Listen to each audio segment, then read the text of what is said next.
Tonight, all aboard, hundreds jump onto the first Sydney Metro train as the new line is officially opened.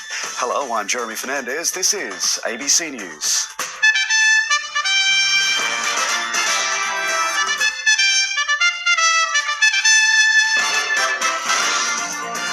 The coalition agrees to back legislation forcing the CFMEU into administration. The US Secretary of State Antony Blinken arrives in the Middle East to help negotiate a ceasefire in Gaza, and the TV veteran Larry Emder takes home the Gold Logie, while a number of ABC favourites also win big.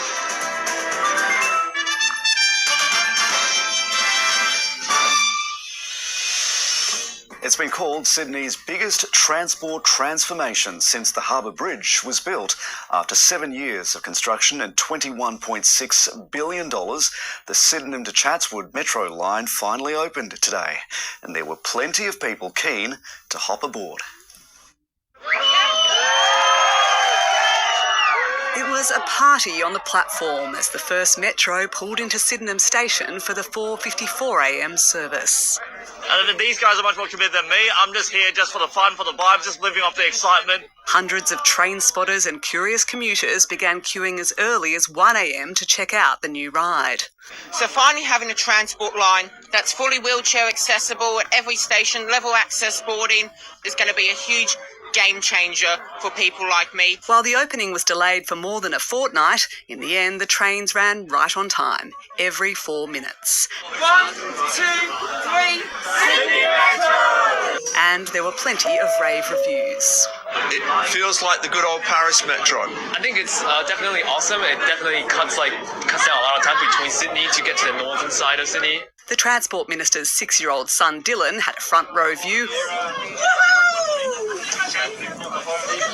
as the driverless train dived through tunnels at speeds of up to 100 kilometres an hour. The 15.5-kilometre route stops at 6 shiny new stations as it rockets beneath the CBD and travels deep under the harbour to Sydney's north side, where it joins up with the existing North West Metro line at Chatswood.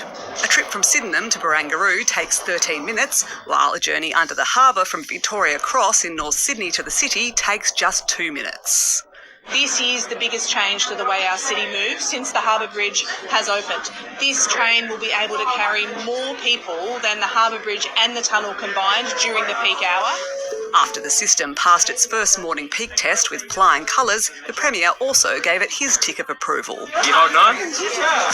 It took 7 years of construction to get here, but now it's full steam ahead. Sarah Gerrithy, ABC News, Sydney. And Sarah Gerrithy joins us now from on board the Metro. Sarah, the morning peak went off without a hitch. How is the evening commute looking? Well, Jeremy, I can't guarantee this live cross is going to be all smooth sailing. I am hanging on for dear life here. It's pretty fast, so let's hope things don't go pear-shaped. But so far, the evening commute has been going to plan. I've been riding the trains for about an hour and a half. There's been plenty of room on the trains, plenty of room at the stations, and people have been doing really well navigating these new stations. Now, given that the state government said about 200,000 people have ridden this new line today on its first day, that's a pretty extraordinary outcome. However, today is a Monday. It's a day that a lot of people work from home and aren't commuting to the office. So tomorrow will probably be a bigger test for this new line. There is still another stage of the Metro to be built out to Bankstown. When is that likely to happen? Look, that won't take place for at least 12 months, and that's because the existing heavy rail line from Sydenham to Bankstown needs to be shut down so that it can be converted to carry those single-deck driverless Metro trains. Now, that means passengers on that line will be forced onto buses for at least 12 months, and the Transport Minister, Joe Halen, says that shutdown won't happen until this line has a high level of reliability. So it's passed its first test today, but it obviously needs a few more tests before that can happen. I'd say an announcement is imminent within a few weeks, though, so watch this space. Sarah Gerrithy reporting. The scandal-plagued CFMEU will be forced into administration. The Albanese government has bowed to several coalition demands to win support to pass the legislation in the Senate. The construction union has been in turmoil amid allegations of corruption and infiltration by bikies. Here's political reporter Stephanie Dalzell.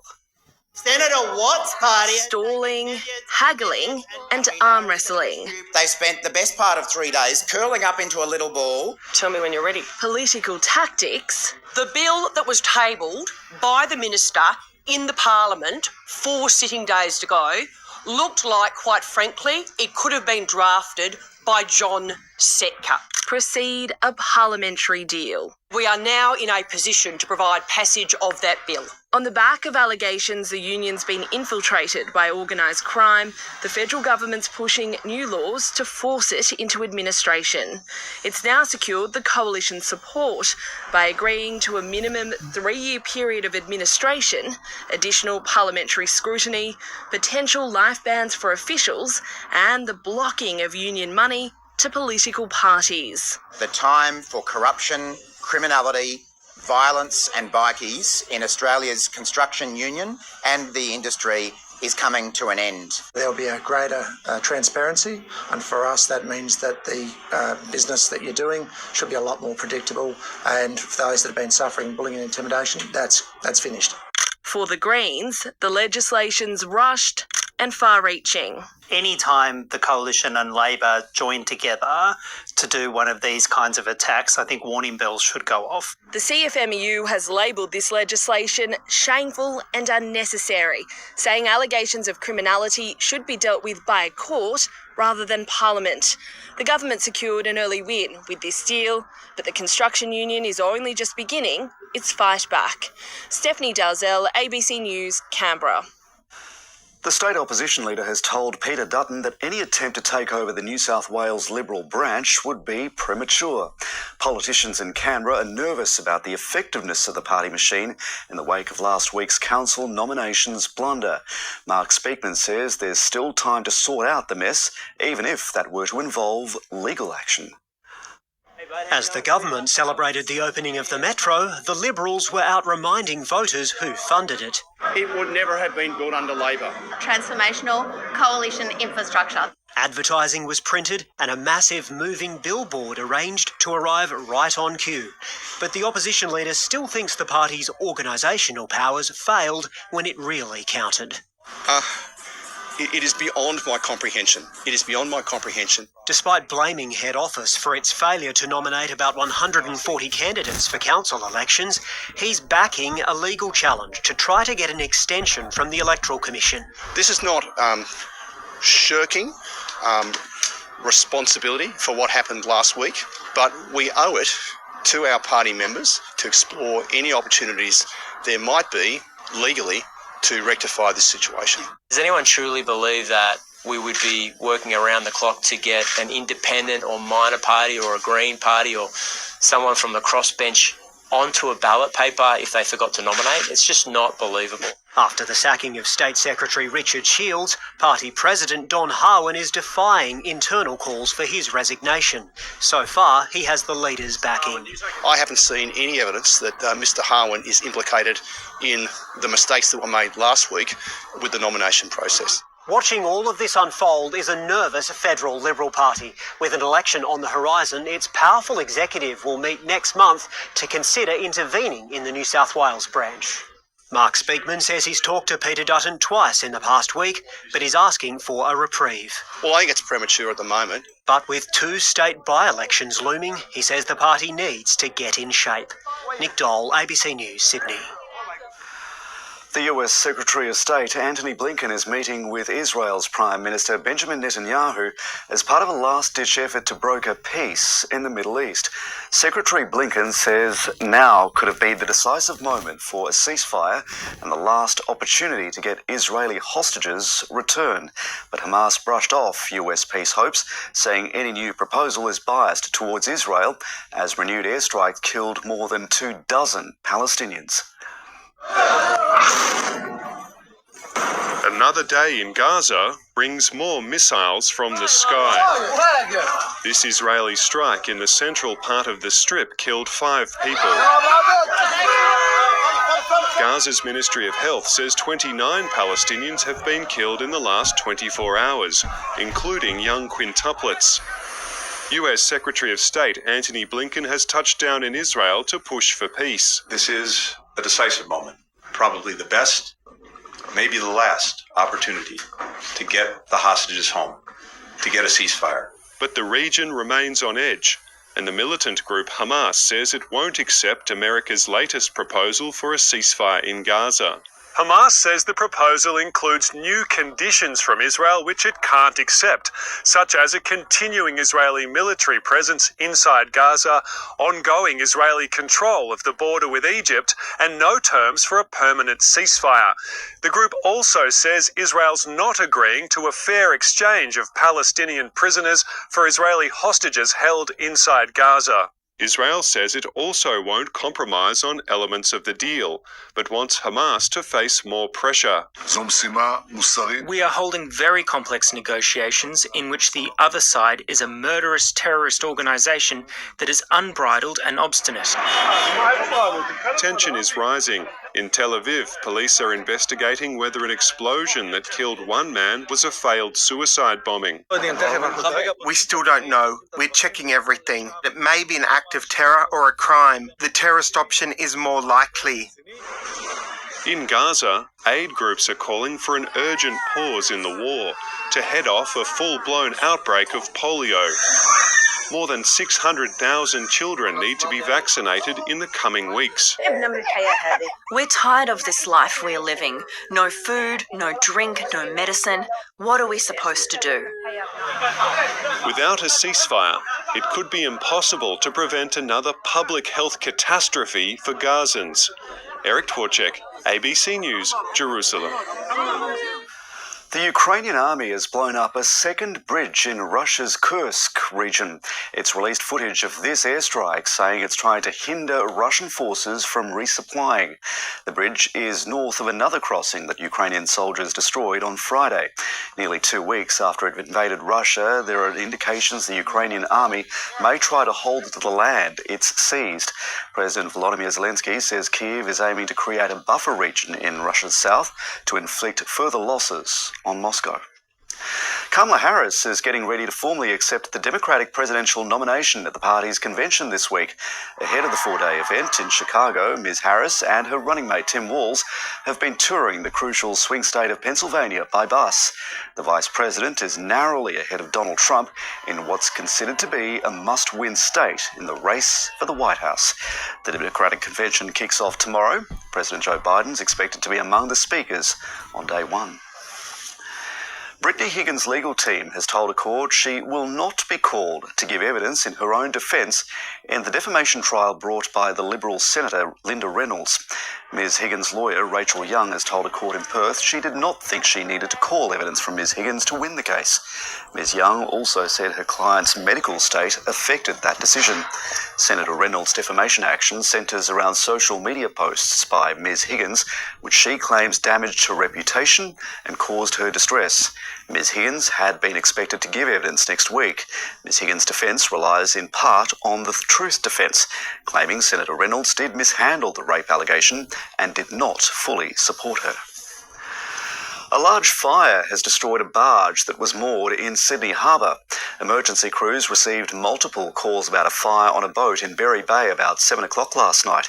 The flames developed rapidly, posing a threat to multiple vessels nearby, including the state's only heritage-listed boat, the SS South Steyne. Firefighters and the Port Authority put the fire out.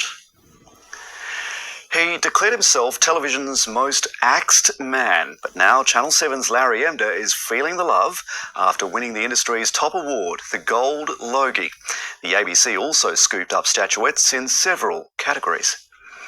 And the Gold Logie goes to Larry Emder. The highest honour in Australian TV after 40 years in the business. To my late dad, who on my very first day going to the Channel 7 newsroom as a cub reporter, I said, "Dad, what do I do in there for my job?" And he goes, "Mate, just be nice to everyone." And I came home after a couple of weeks and Dad said, "How's it going?" I said, "Dad, I'm trying, but there's so many assholes in this business." Also taking aim at the industry, host Sam Pang roasted the networks in his opening monologue. Full disclosure, I'm not getting paid by Channel 7 tonight. Instead, for the next 12 months, they're paying my rent. The other big accolades, actress Rebecca Gibney was inducted into the Hall of Fame. And I am very proud to be one of only 4 women to ever have been inducted into the Hall of Fame. There's been a big increase in the focus on streaming this year. Just 5 years ago, there were no nominations for programs broadcast on streaming services. Now they dominate in some categories. Netflix's Boy Swallows Universe cleaned up 5 awards, making for an emotional night for 15-year-old star Felix Cameron. I'd like to thank my friends, family, my brother and my sister, and my mum and dad. One of the country's newest stars, Olympic breaker Ray Gunn, also made a surprise appearance. Please feel free to pull out any of my signature moves in celebration. The ABC received a record 51 nominations and took home 6 trophies for Utopia, Bluey, Australian Story and Total Control. A long night of fanfare for Australian entertainment. Sean Turrick-Goodwin, ABC News, Sydney. Coming up on 7:30, the aged care homes failing safety and care standards, but still scoring a 5-star government rating. The systems that have been put into place to provide transparency to the general public are giving a deceptive picture. Who do I turn to? Who will listen? It's like a madhouse here. Please help me. Lots of love, Mum. 5-star. I don't know how you can possibly come up with that.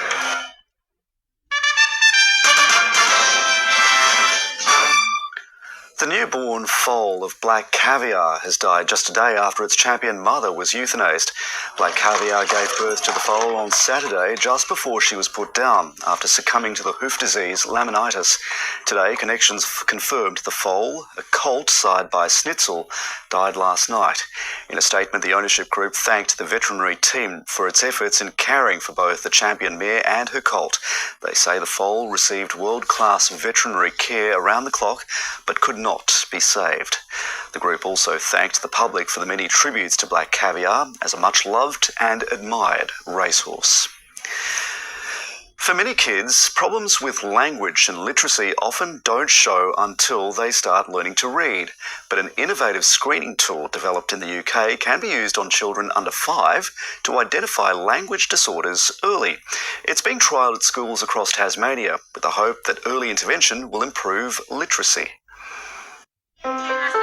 These kinder kids have big plans for the future. I want to be a policeman, a basketballer, Spider-Man. I think I want to be Batman. They're just starting out on their educational journey. I like reading. But before they really get into learning letters, they're being screened to see whether they may be at risk of reading difficulties. This is a grey cat. This is the grey cat. You did it. I think you're clever. The Grammar and Phonology Screen, or GAPS, is being trialled at schools in Tasmania. Children are asked to repeat simple sentences and made-up words. Diffrimple. It helps identify any issues with language. It's non-confrontational, it's so easy and so relaxed, it's just lovely. 1 in 14 children have a developmental language disorder, which is a difficulty understanding and using language. It can't be identified just by hearing a child speak, but this screening tool can pick it up. It's raising those red flags really early. It's a really big marker for their future literacy because literacy completely depends on language ability. If an issue is identified, parents, teachers and sometimes speech pathologists can work with a child to expand vocabulary and language. For example, when we're getting dinner ready and we're sitting eating dinner, it can be as simple as looking at the vegetables and talking about them and bringing in words like crunchy and juicy. I think it's great for parents so they can get on top of the problem and good for the child as well, basically so they don't feel behind. I'm very happy that they're doing it at this age because I struggled a lot in school. Tackling literacy issues early means opening the door to future opportunities. Shall we go and play now? Fiona Blackwood, ABC News. A transport revolution is roaring down the road as more cars powered by electricity are making their way into the supply and not relying on fossil fuels. But the change has sparked questions about the effect electric vehicles have on another type of machine, the electrical grid. National Energy reporter Daniel Mercer explains. Life in the fast lane. Like a growing number of Australians, Peter Petrovsky drives an electric vehicle, or EV. One of the biggest attractions? Performance. You can't compete with that sort of instant torque. But there's a much bigger electric machine that's increasingly occupying the minds of energy experts. With Australia on the cusp of an electric vehicle revolution, the ability of the power grid to cope is an open question. Yes, EVs will have an effect on the grid, but I actually think that effect could be positive if it's managed well.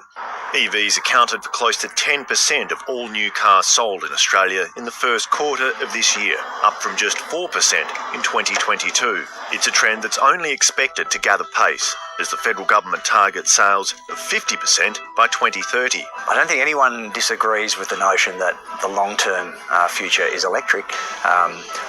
At best hybrid. One of the little appreciated aspects of EVs is their sheer size as electrical appliances.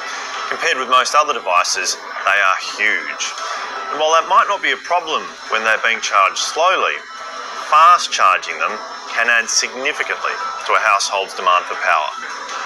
Boiling a kettle will use about the same amount of energy as an EV plugged into a standard outlet. But for the average customer that has a wall-mounted charger, they'll be adding about 50% demand to the network. Poles and wires companies are adamant the grid can handle the extra demand, saying the vehicles could even help make the system more efficient. Your electric vehicle would be plugged into your charger, and it would enable energy from that battery to be discharged or flow into the network at a time when the network really needed it. Everyone agrees that getting the settings right will be crucial. You can future-proof sometimes the networks by taking overhead lines, the poles and wires you might see outside your house, and burying them underground with new cables. And those new cables are bigger, typically, so they can carry more juice, more electricity. Peter Petrovsky is backing Australia to navigate any bends in the road ahead. I'm very optimistic. I don't think EVs will present a problem for the grid as long as they're managed responsibly. Charging a revolution, one trip at a time. Daniel Mercer, ABC News. Booktopia will resume online sales this week after the failed retailer was rescued by a buyer.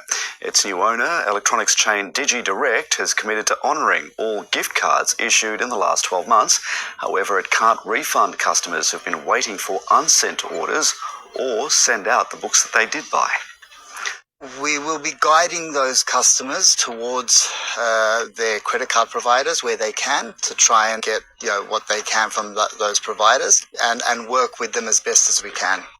To finance now, Treasury has warned that tax receipts could fall short by $3 billion because of the tumbling iron ore price. Here's Alan Kohler.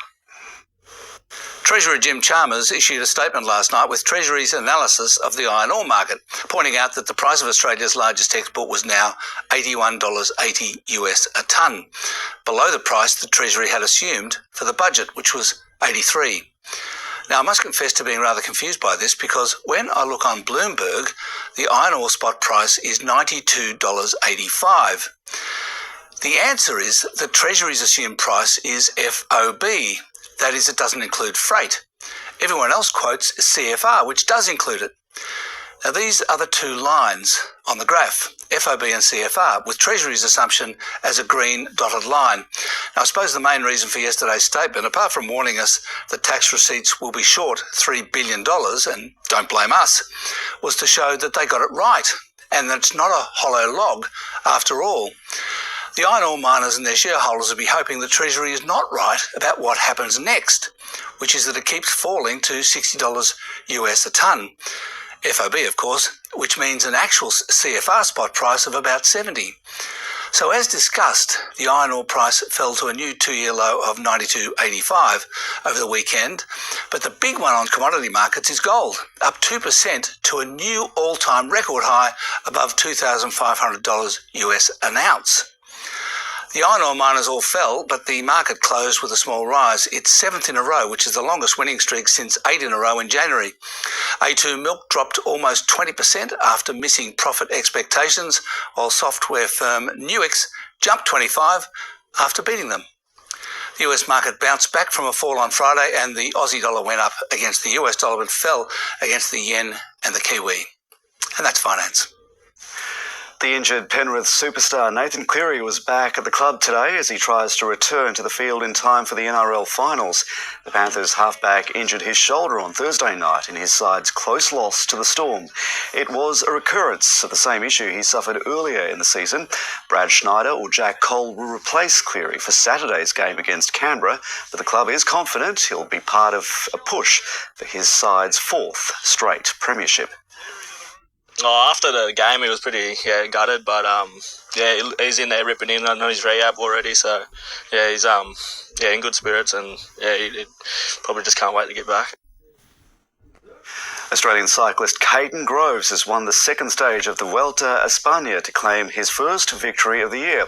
The 25-year-old avoided the crashes on the 194-kilometre trip from the Portuguese coastal town of Cascais to Orim.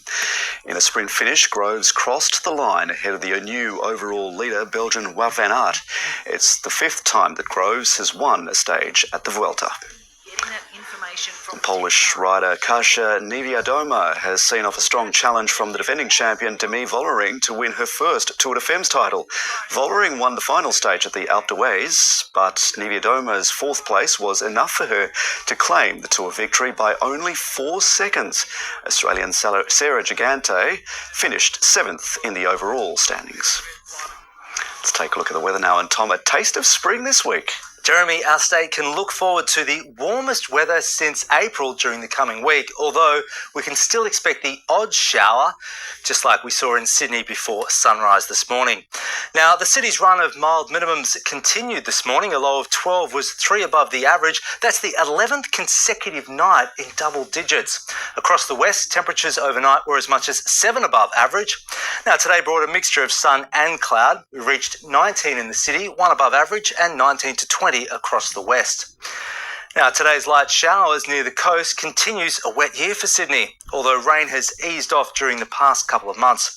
The 2024 total at Observatory Hill has now reached 1,362 millimetres. That exceeds the average for an entire year. And apart from 2022, it's Sydney's wettest start to a year since the 1990s. Now, despite the slightly drier conditions in recent weeks, Sydney is still easily the wettest non-Australian capital in 2024. Our total is currently 1,000 millimetres, or 1 metre above Melbourne's. Across the state last night, minimums were as much as 8 above average in the central east and much colder in the south. It was -7 at Cooma. The maximums today were as much as 4 above average in the southwest and 4 below average in the northeast. Now, on the satellite, low cloud is lingering over the east, while a band of cloud is approaching from the west. Now, it's forming near this weakening cold front, which will transition into a trough tomorrow, but still trigger showers and storms across the south.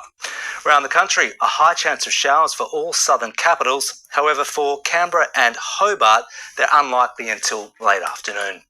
For the northeast, a medium chance of showers for the northern rivers, only the slight chance elsewhere across the north, while the south should remain dry, just the odd shower developing around the Hunter near midnight. For the southeast, dry early ahead of possible late showers on the ranges and across the south coast. That includes the chance of thunderstorms around the central and southern tablelands. Staying warm for winter, 5 in Thredbo with more snowmelt. To the west, a high chance of showers and the risk of a storm right across the south, and a mostly sunny day anywhere north of about Wilcannia to Dubbo. And it's warming up to 29 degrees in the northwest. On the waters, we'll have strong winds south of Smoky Capes, and the seas will rise up to 2.5 metres. Calmer conditions on the far north coast. Now for Sydney, the chance of early fog in the west, a mostly sunny day ahead of possible showers starting in the west, but possibly not reaching the coast until late in the evening. After a cool start, north and northeasterly winds will lift maximums above average, 10 to 22 degrees for the city, 7 to 23 in Penrith, and 9 to 22 in Gosford. The sun will rise at 6:27, setting at 5:31. And ahead, even warmer on Wednesday, 25 degrees. Now that would be our warmest day in 4 months. Partly cloudy Thursday with just a possible shower, 22 to 23. Now staying partly cloudy Friday through to Sunday. Again, just a slight chance of a shower, and remaining unseasonably warm for August, up to 27 in the west this weekend. Jeremy. Tom, thank you. Time to take you to Sarah Ferguson with 7:30.